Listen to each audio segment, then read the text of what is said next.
Здравей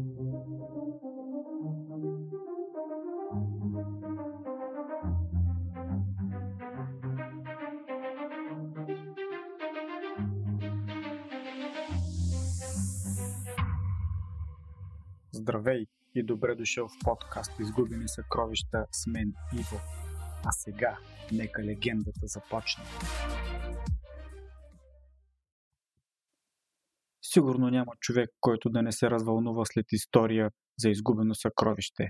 Доста от вас сигурно си мечтаят да намерят такова или дори да се натъкнат на следа, водеща към изгубеното богатство.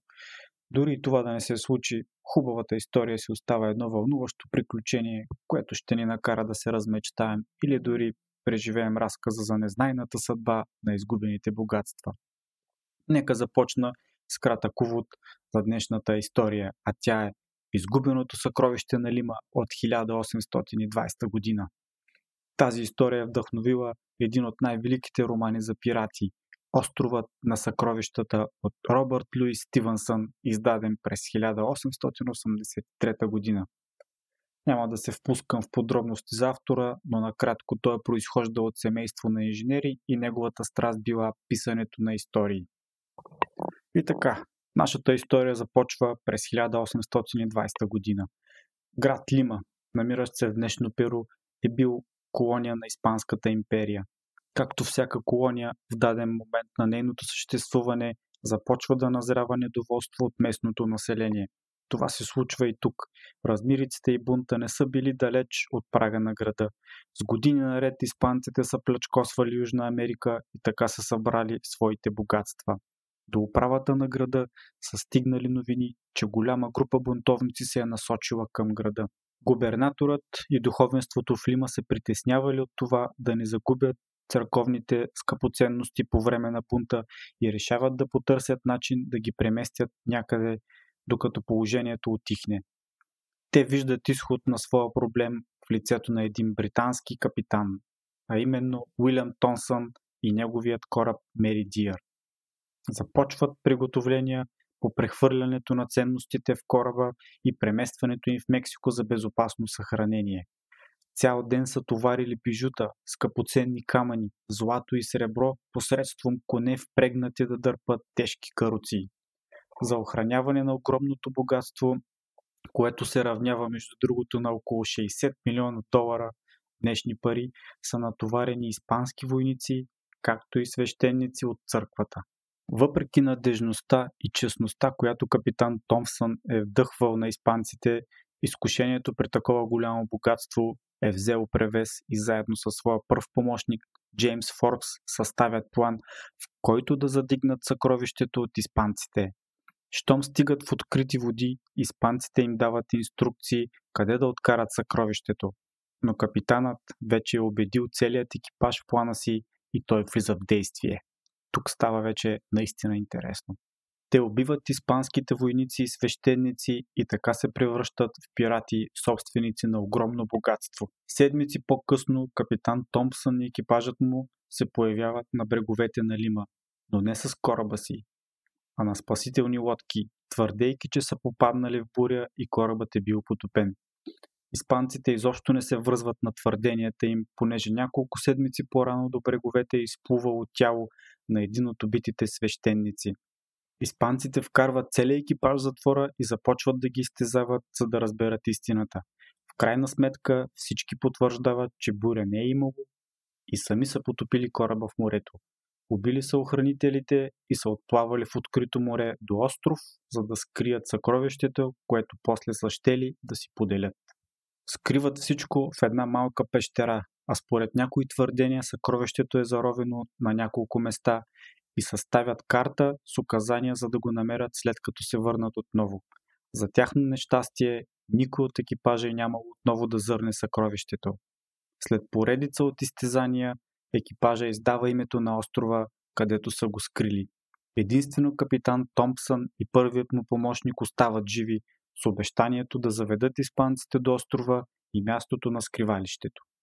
Испанците отплуват за остров Кокос, който се намира на 500 км от бреговете на Коста Рика. Знаейки, че няма да останат живи, Томпсън и Форбс ги водят дълбоко в джунглата и се възползват от отдадения им шанс за бягство. Познавайки острова много добре от предишното им посещение, испанците губят следите им в джунглата и повече не ги виждат. Въпреки усилията си и търсене продължило със седмици, не откриват нито следа от тях, нито от съкровището. Томпсън и Форбс са живеели на острова с месеци, преди да бъдат спасени като корабокрушенци от преминаващ кораб, чийто екипаж е посетил острова в търсене на прясна вода.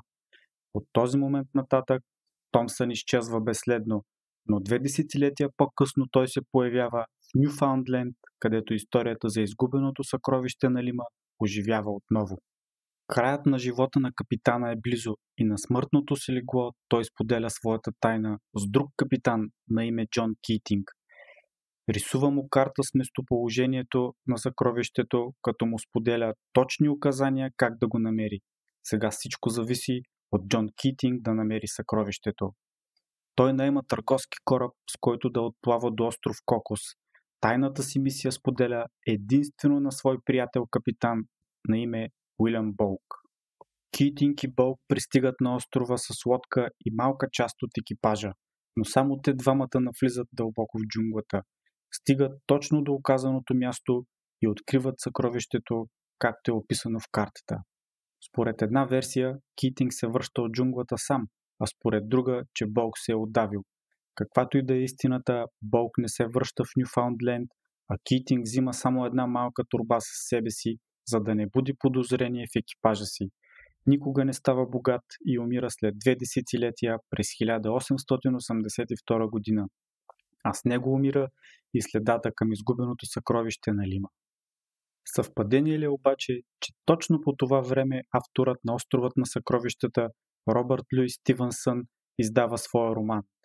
От 1879 година той пребивава в Сан-Франциско и обикаля таверните в търсене на своята нова история. Не е изключено там да е чул историята за капитан Томпсън, която да го е вдъхновила. По данни на Китинг, съкровището се е състояло от няколко съндъка, съдържащи скъпоценни камъни, реликви с тегло 55 кг, изумруди, диаманти, контейнери с реликви от лят метал с тегло 72 кг, 860 рубина, 19 диаманта и други скъпоценни камъни. Съндък, съдържащ 8 ковчежета от кедрово дърво и сребро с 3840 шлифовани камъка, пръстени с плочи и 4265 нешлифовани камъка.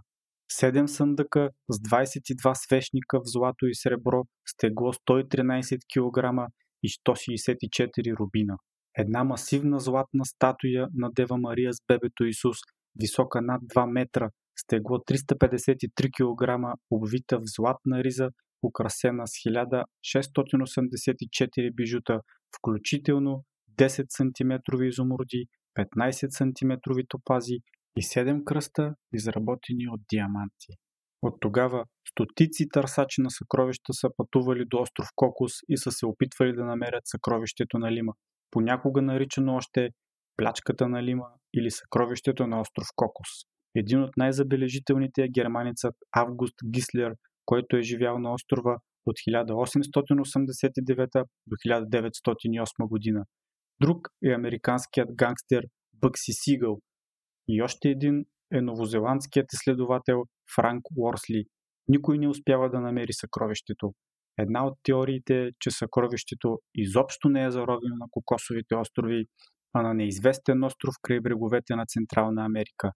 Правителството на Коста Рика вече не позволява лов на съкровища и смята, че на този остров не съществува такова.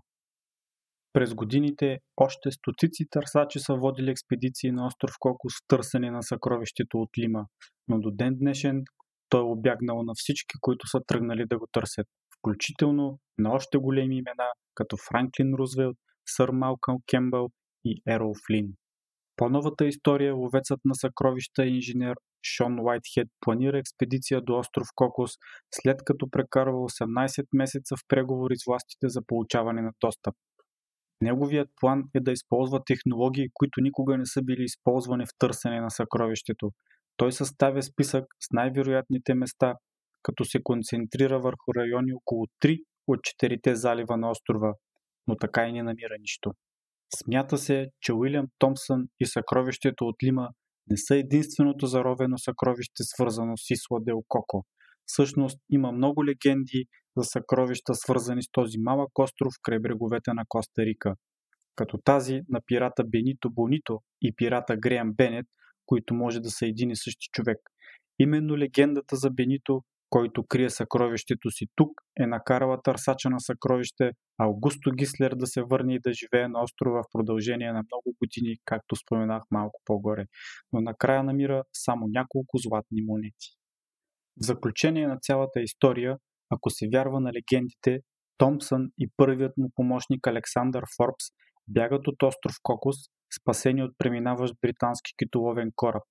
Твърди се, че Томпсън и Форбс са направили подробни документи и карти за местоположението на съкровището.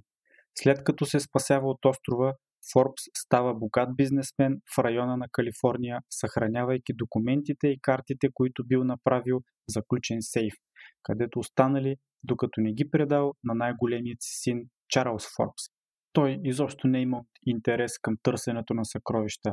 Така те са се предавали през поколения, докато накрая не попадат в ръцете на Джеймс Форбс, вече четвърто поколение, който повел екип до Исла Дел Коко в търсене на съкровището, но експедицията му така и не пожънала успех. Той никога не се връща на острова и преди да умре, предава документите на Уилям Форбс. Смята се, че съкровището на Лима е едно от най-големите изгубени богатства на нашето време. За съжаление, никой от водените експедиции не намира следи водещи към него, а съкровището остава някъде там. Благодаря ти, че изслуша легендата за съкровището на Лима. Постарах се да разкажа най-важните аспекти от нея и се надявам да ти е харесала. Не пропускай и следващия епизод на Изгубени съкровища. Чао и до скоро!